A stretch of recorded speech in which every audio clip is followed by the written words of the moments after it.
Et yo les amis, c'est Mugen. Aujourd'hui on se retrouve pour un nouvel petit essai. Donc on est sur la Orcal Astor. Donc je remercie tout de suite mon partenaire, l'échappée AIF, donc qui s'occupe des cycles moto 50 et 125. Donc c'est une parallèle de l'Auto Leclerc. Donc n'hésitez pas à y aller, ils sont très sympathiques. Donc aujourd'hui c'est un nouveau petit test, donc premier test sur un café racer.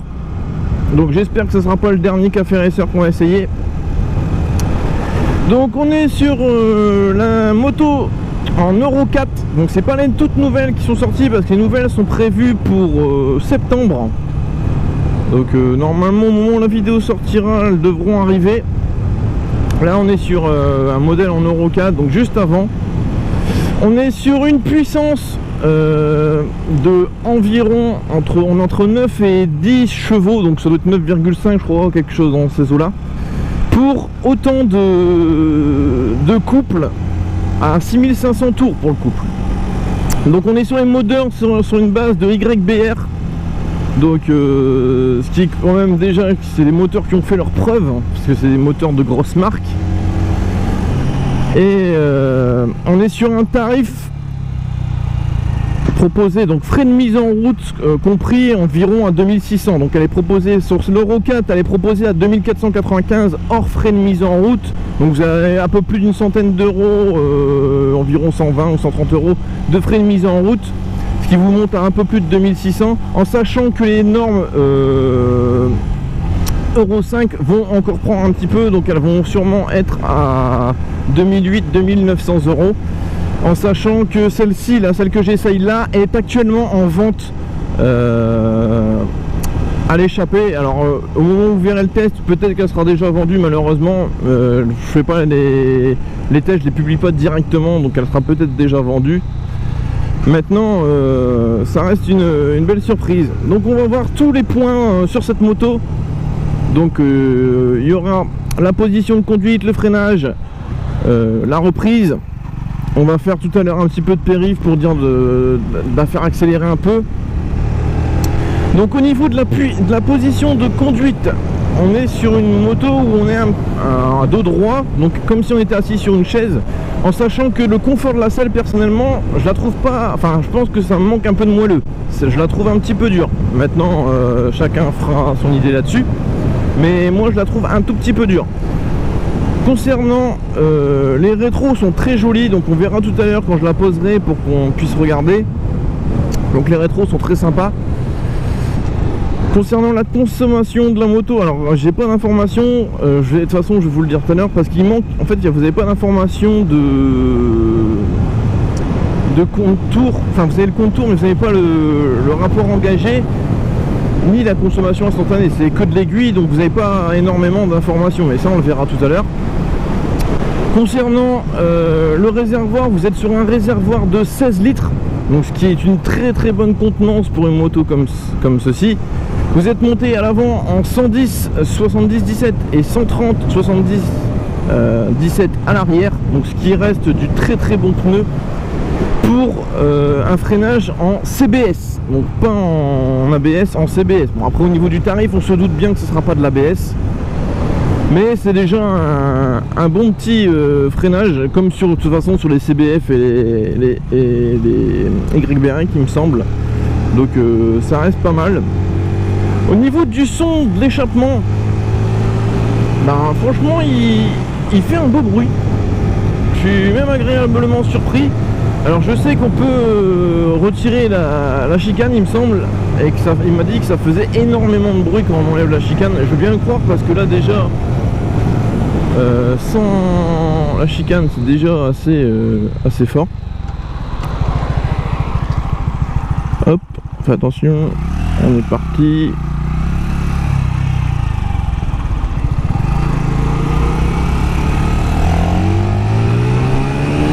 C'est notre petite reprise, ouais. Alors ça a quand même un petit peu de couple, c'est assez intéressant quand même. Alors moi personnellement, je la vois beaucoup comme une moto de ville. En fait, c'est une moto qui va être très agréable en ville parce que du fait qu'elle n'a pas énormément de couple, mais bon, qu'elle en délivre quand même un petit peu sur les bas régimes, bah, ça fait que quand vous allez l'utiliser pour un trajet en ville, et ben pour partir à un feu rouge, à un stop, à un céder le passage ou autre, pour vous insérer dans la circulation, elle va être vraiment très agréable là-dessus. Ce qui est pas mal aussi sur le look de cette moto, c'est que ça s'adresse aussi bien aux hommes qu'aux femmes. Donc c'est une moto qui se veut vraiment ouverte à tous, donc ça c'est bien. Les tarifs sont pas très élevés, même si bon on commence à monter, ça reste très abordable, avec un bon petit look quand même. Donc attendez, je fais attention parce que comme il met pas son clignotant, je sais pas où il va. Nous on va se poser quelque part et on va aller la voir. Donc c'est une moto qui est vraiment très sympathique, qui a un beau petit look, donc ça c'est super.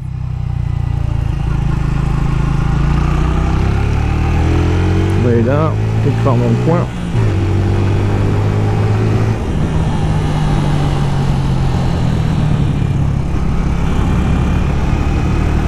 Hop, on va se mettre dans le coin.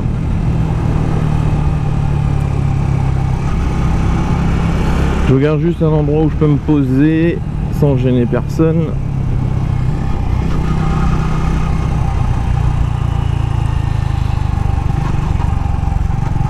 Ouais, on va se mettre là à côté du stop, comme ça on n'emmerde personne. Hop. Alors, il faut savoir, avant que je fasse la suite, que là on est sur une moto qui comporte une béquille latérale et une béquille centrale. Donc quand vous voulez faire préchauffer votre moteur, c'était comme sur la c'était la RKV, c'est ça, où en fait il fallait mettre sur la béquille centrale pour pouvoir utiliser le moteur. Donc ça c'est assez contraignant je trouve, parce que le problème c'est que on met plus facilement le moteur sur la béquille latérale que sur la béquille centrale. Mais bon, c'est un problème qui a été résolu par exemple sur les Kiwi, ça a été résolu sur les nouvelles, il m'avait dit. Donc ça c'est vrai que c'est plutôt pas mal. Donc je vous fais le compteur vite fait, parce que bon, il n'y a pas de toute façon il n'y a pas beaucoup d'informations hein, comme vous pouvez le voir. Donc le compte-tour ici, enfin la vitesse ici, le compte-tour ici, les clignotants donc bien de chaque côté, le plein phare, le point neutre, problème moteur et la jauge à essence. Donc vous remarquez que sur le compteur, bah, vous ne savez pas l'essence qui vous reste, vous n'avez pas les rapports engagés. Qu'est-ce qui manque? La consommation instantanée vous l'avez pas non plus, vous avez votre kilométrage, mais bon voilà, vous avez vraiment très peu d'informations, ce qui fait que, comme je le disais dans une ancienne vidéo, pour le passage des rapports, pour le passage vitesse, ça se fera à l'oreille. Donc pour les novices ça peut être un petit peu plus compliqué, pour ceux qui n'ont pas trop l'habitude. Maintenant à partir du moment où vous commencerez à avoir l'habitude, de toute façon vous y arriverez assez facilement. Concernant les commodos, bon, on a les boutons classiques comme sur la plupart des chinoises, comme je disais, le petit bouton là, le klaxon en dessous. Là c'est comme sur la RKV, c'est pour allumer les phares ou les arrêter. Aujourd'hui de toute façon toutes les motos normalement sont directement en allumé, donc peut-être qu'à par la suite ils penseront à changer ce petit élément pour mettre un warning, ça serait pas mal. Et après vous avez le démarreur.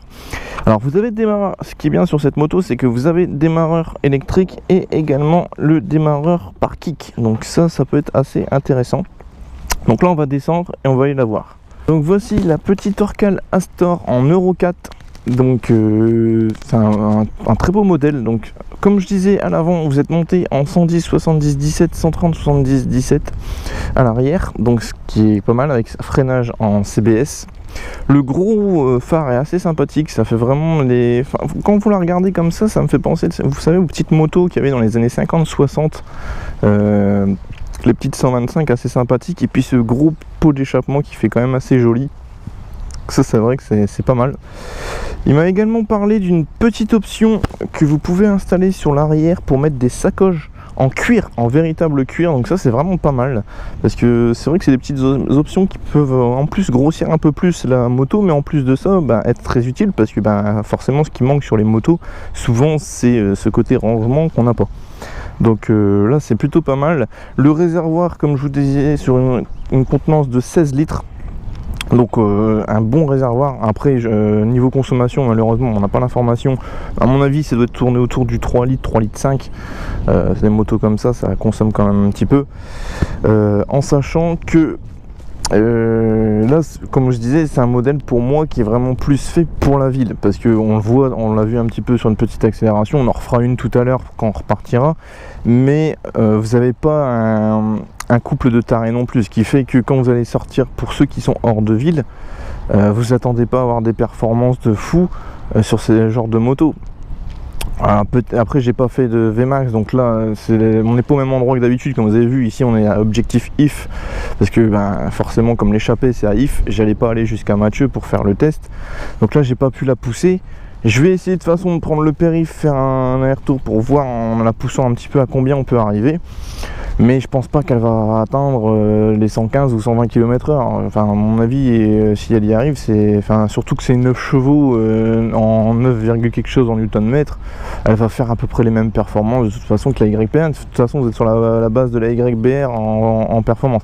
Par contre, ce qu'il faut savoir dessus, c'est qu'elle est sur un poids à sec, je parle bien à sec, de 124 kg.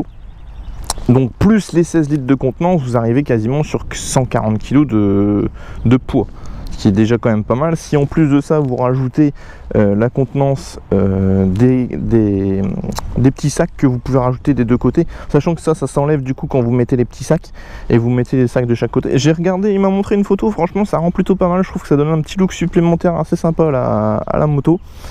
Donc je pense que si c'est un petit changement qui serait quand même à faire, je dirais pas obligatoirement, mais qui peut être vraiment très sympa. Donc au niveau de la selle par contre, comme je vous disais, bon, moi je la trouve un petit peu dure. Peut-être que pour non, même au niveau du passage, je sens que c'est assez ferme. Après bon voilà, on peut pas tout avoir non plus.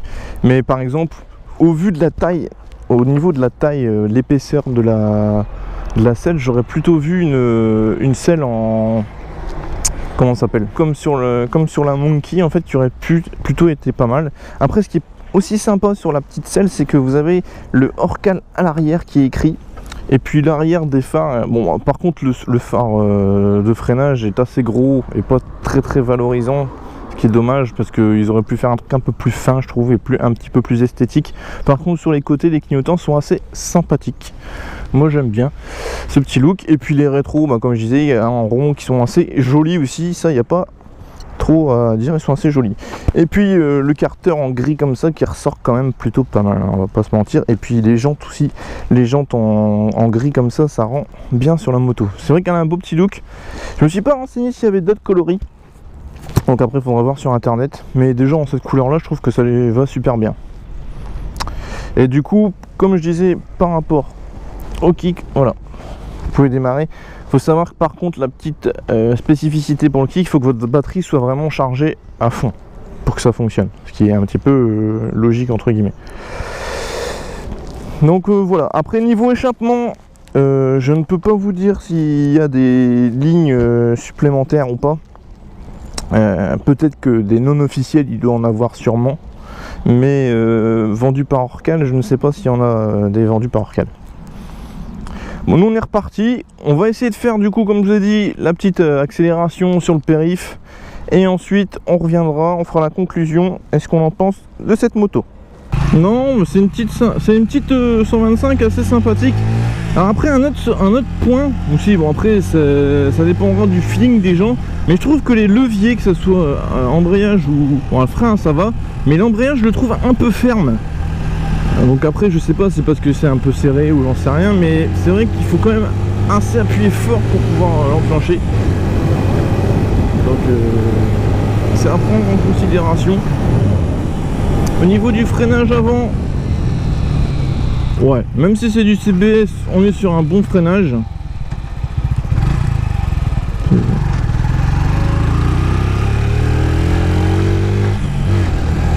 Et sur le freinage arrière, ouais, on est sur un frein très correct, donc c'est plutôt pas mal. Donc nous on va aller sur le périph' là pour voir un peu, puis après on fera la conclusion.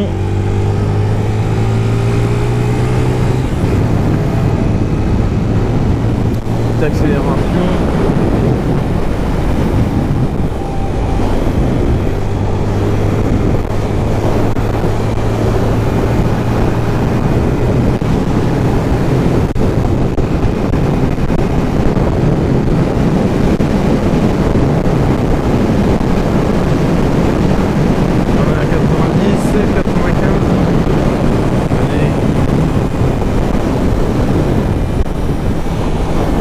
essayer de la pousser sur le périph'.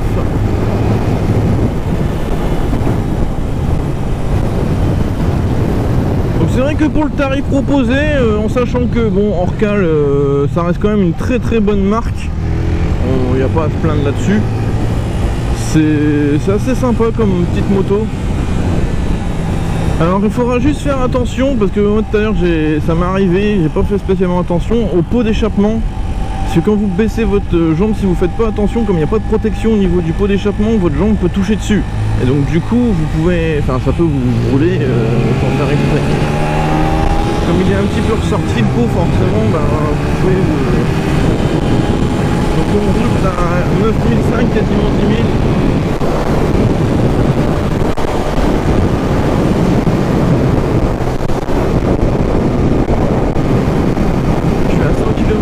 Aiguille. Donc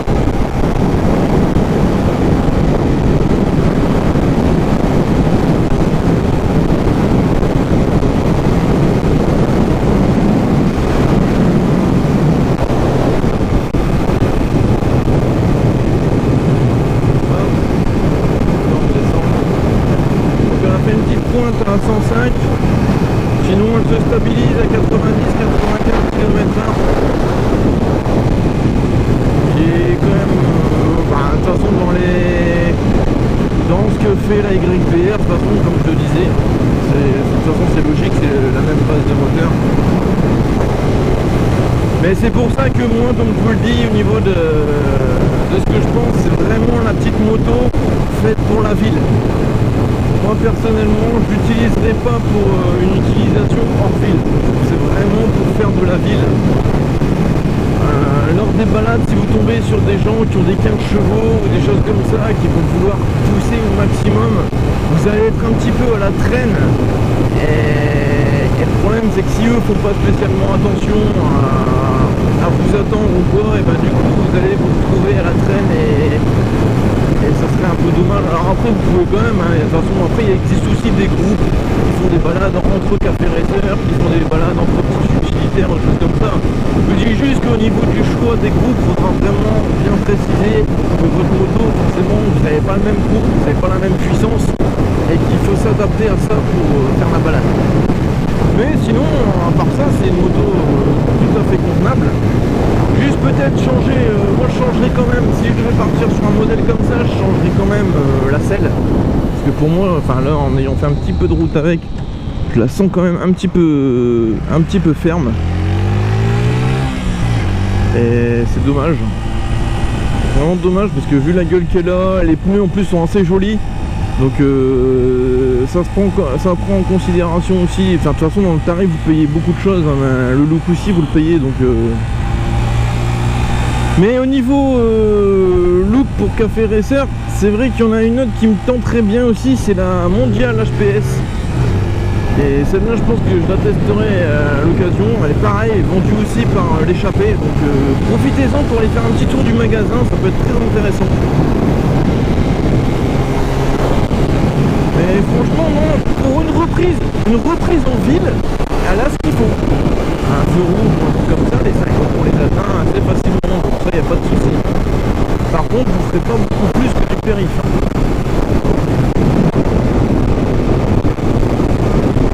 Et ce qui est pas mal aussi, c'est que vous avez le look en soi de la moto, c'est 16 litres, les 16 litres de réservoir pourraient sembler gros, mais en fait ça fait fin. Mais du fait que les pneus sont pas si petits que ça, parce que 130-70-17 à l'arrière, il me semble que c'est même plus gros que ceux de la YBR, de l'ancienne YBR je parle. Donc c'est plutôt pas mal. Et avec les sacoches rajoutées, du coup ça peut vous donner justement ce petit look, enfin pas gros cube non plus, mais un petit look assez sympa. Donc je pense qu'il y a des petites modifications personnelles à faire dessus qui peuvent être très très sympathiques, que ça soit au niveau de la selle ou même au niveau personnalisation, au niveau rétro ou compagnie.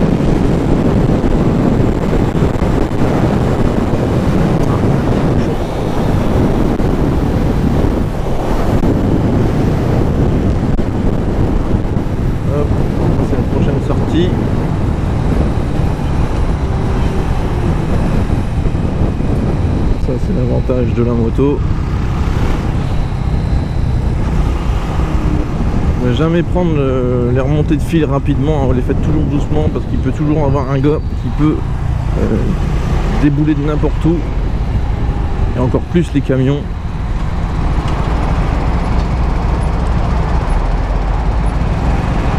Ouais, il s'est décalé, c'est bien, c'est sympathique.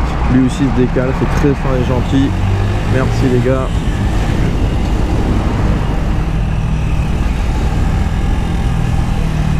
Petite voiture. Hop, je peux passer. C'est sympathique. Le camion se décale aussi, c'est gentil. La voiture attend, c'est très bien. Ah bah ça va, les gens commencent à comprendre que c'est important aussi de laisser passer. C'est bien de savoir ces mentalités qui commencent à changer et que la route se partage entre tout le monde. Je trouve pas que l'interfile en moto en soi ça soit si dangereux à partir du moment où, comme je vous ai dit, vous roulez pas comme un taré, vous roulez doucement, tout le monde se respecte, il n'y a pas de problème. C'est tout à fait, pour moi c'est tout à fait normal qu'une moto qui peut se faufiler un peu partout puisse passer. Après, le législateur qui soit d'accord ou pas d'accord, ça voilà, c'est une autre question.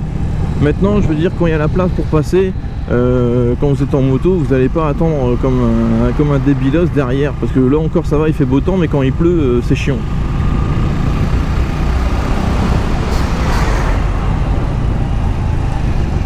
Non, mais un petit essai assez sympa quand même. Je vous la conseille, donc si vous pouvez, si vous voulez la voir, alors du coup celle-ci sera peut-être plus là, mais comme la vidéo arrivera sûrement d'ici fin août, enfin normalement quand je vais la poster ce serait fin août, début septembre, vous allez sûrement avoir l'Euro 5 qui sera là.